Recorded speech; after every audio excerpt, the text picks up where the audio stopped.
हमने कहा भाई कि ये जो यहाँ के जो माइनॉरिटी मिनिस्टर उन्होंने कहा कि बड़े मामलों पर गवर्नमेंट का कब्जा होगा ताकि सही सही इसकी आमदनी खर्च हो, तो वो उनको पता ही नहीं है, बिल्कुल ही ज़ीरो उनकी इन्फॉर्मेशन है, ज़ीरो इन्फॉर्मेशन उनकी, उनको पता ही नहीं कि डीएम का कब्जा है यहाँ पर। और अगर बेमानी हो रही तो डीएम बेमानी कर रहा है। हाँ, अध्यक्ष वही बेमानी वही कर रहा है, एडीएम सेक्रेटरी है, डीएम सदर है, सारी बेमानी वो कर रहा है। उस पर इंक्वायरी करो, 24 साल से उससे क्यों नहीं इस पर हिसाब दिया है, असली घड़ी क्या हुई, अरबों रुपए की घड़ी गायब है। इसके अलावा जो संदल के वो लिखा था, लालजी टंडन साहब ने अपनी किताब में लिखा है 200 संदल के दरख्त है, करोड़ों रुपए की कीमत सब गायब। ये जो यहाँ दुकानें खुली हुई हैं, इसकी पलटवाई होती है तो 5-5 लाख रुपए लिए जाते हैं, सब कहाँ जा रहे हैं। जुगाड़ वाली करबला पे इतना बड़ा शीशे का बॉक्स है, हर 15 दिन बाद भर जाता है, वो लेके जाते हैं एडीएम साहब, कहाँ जाता है सब बेमानी का इल्जाम हम पर लगा रहा है, जो तुम्हारे अफसर बेमानी कर रहे हैं, इन्हीं के बहुत इन्हीं के सिफत करेंगे। इनकी बेमानी 100% साबित है, उसको सिफत माफ करोगे तो। अगर एक सवाल सबसे ज्यादा बेमानी डीएम ने की है। अब वक्त कमिटमेंट बिल के बारे और दूसरी चीज ये है कि तोसा ये जाके शाही शफाखाना चौक में देख लीजिए, पूरा बेच दिया गया, किसके अंडर पे, कमिश्नर के। पूरा शाही शफाखाना बेच डाला गया, 1 इंच उसमें जमीन बाकी नहीं है, सब बेच डाला गया है, दुकानें खोल दी। और जो सहनचिया उसमें 3,000 कमरे जो मरीजों के आने के लिए थे, वहां के रुकेंगे, इलाज करेंगे, वो सब बेच दिए गए कमिश्नर के अंडर में, कमिश्नर के अंडर में।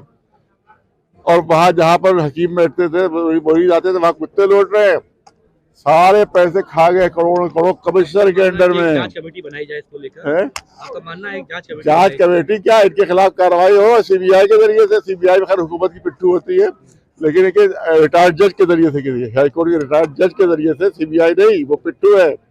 उसके रिटायर्ड जज के जरिए इंक्वायरी हो। बिल जो है वो अमेंडमेंट कहाँ हुआ, बहुत खत्म बिल है, वो बहुत बर्बादी बिल, सांप का बिल जो हमने कह दिया है। और उसमें उन्होंने कहा कि साहब कागज पेश कीजिए, कागज पेश किए। दिल्ली की जामा मस्जिद का 13 अवसर की फसली है, 13 अवसर की फसली। सवाल ये कि सब शर्तें मस्जिदों के लिए क्यों लगाई जा रही, मंदिरों के लिए क्यों नहीं लगाई जा रही है। मंदिर जो जमीनों पर बने हुए हैं, 1 लाख मंदिर जो है वो सरकारी जमीनों पर बने हुए, 1 लाख से ज्यादा। जाओ देख लो, अभी कोतवाली जाकर देख लो, बना के नहीं बना। कोई ऐसी पुलिस चौकी नहीं है जहां मंदिर न बना हो सरकारी जमीन पर। तुम बस दो ही के दुश्मन हो खाली, सारी इलेक्शन जीतने के लिए मुसलमानों को तबाह करो। यहाँ की पॉलिसी इसराइल में बनती है, पॉलिसी इसराइल बनाता है, अमल ये करते हैं। पूरी पॉलिसी यहाँ की इसराइल बनती है, जो मुसलमानों को दुश्मन है। वहाँ पॉलिसी बनती है मुसलमानों को तबाह कर रही, अमल उसको ये करते हैं। इनकी अपनी कोई पॉलिसी नहीं, वहाँ बनती है पॉलिसी। तो यही पॉलिसी जितनी भी है सब ये इसराइल की बनाई पॉलिसी। अगर ये बिल पास हो जाता है तो क्या आप रिव्यू करेंगे? देखिए, बिल पास सिर्फ दो की गद्दारी से बिल पास हो सकता है, नीतीश साहब और नायडू साहब। ये अगर गद्दारी करेंगे, इनकी प्लानिंग ये है कि अपने एमपी को गायब कर देंगे उस दिन। वो बीमार हो गए, किसी को दस्त आने लगेगा, किसी को बुखार हो जाएगा, किसी को कुछ हो जाएगा, और उसका बिल पास हो जाएगा। हम क्या करें, हमारे एमपी नहीं आए, हम मजबूर। ये धांधली इनकी है, ये धांधली चलने न दी जाए वहाँ के मुसलमान। लिहाजा हर तरफ प्रोटेस्ट हो, पीसफुल प्रोटेस्ट हर तरफ हो, मगर सबसे ज्यादा बिहार और तेलंगाना में प्रोटेस्ट मुसलमानों को करना चाहिए।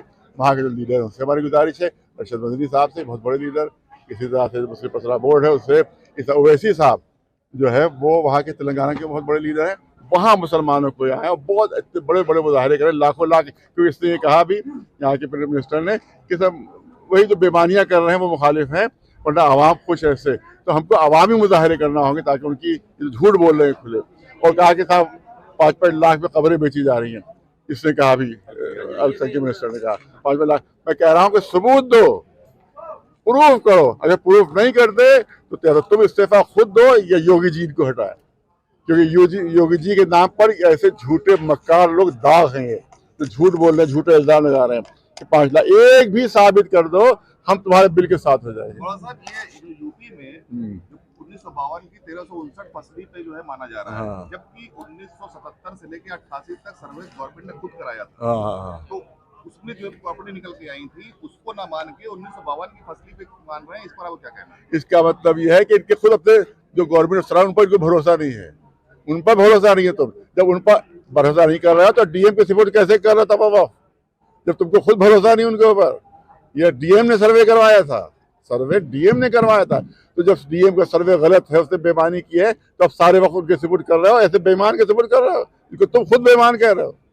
और यहाँ इंक्वायरी करो, अरबों रुपए की बेईमानी साबित होगी, वो हुसैनाबाद के वक्त अरबों रुपए की बेईमानी साबित होगी यहाँ पर। उसी डीएम को तुम सब सपोर्ट कर रहे हो, उसी कमिश्नर को सपोर्ट कर रहे हो कि जिसने पूरा बेच डाला, पूरा शिफाखाना बेच डाला।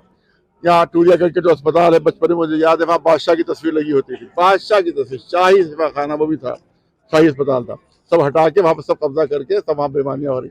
तो गवर्नमेंट बेईमानी कर रही है, गवर्नमेंट बेईमानी कर रही है, सारी बेईमानी। और वो चाहते हैं कि सब पर कब्जा कर लें, क्योंकि बड़े बड़े होटल दिल्ली में बने हुए हैं, उनकी दबाव है कि इसको अपने कब्जे मिल गए बोले वक्त को।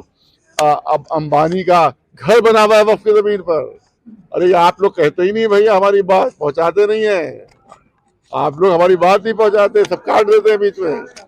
अंबानी का घर यतीम खाने की जमीन पर बना, अनाथालय की जमीन के ऊपर अंबानी का घर बना हुआ है, जो दुनिया का सबसे खूबसूरत घर कहलाता है। अगर देखा जाए तो दुनिया का सबसे बदसूरत घर है वो, जो अनाथालय यतीमों की जमीन पर जिसको बनाया गया, उसके ऊपर कोई इंक्वायरी नहीं है।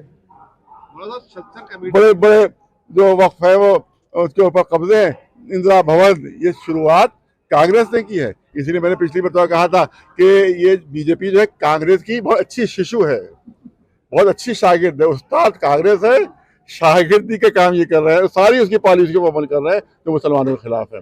ये वक्फ को बर्बाद के लिए पॉलिसी जो थी कांग्रेस ने बनाई थी, अब उसी पर पूरा अमल किया जा रहा है।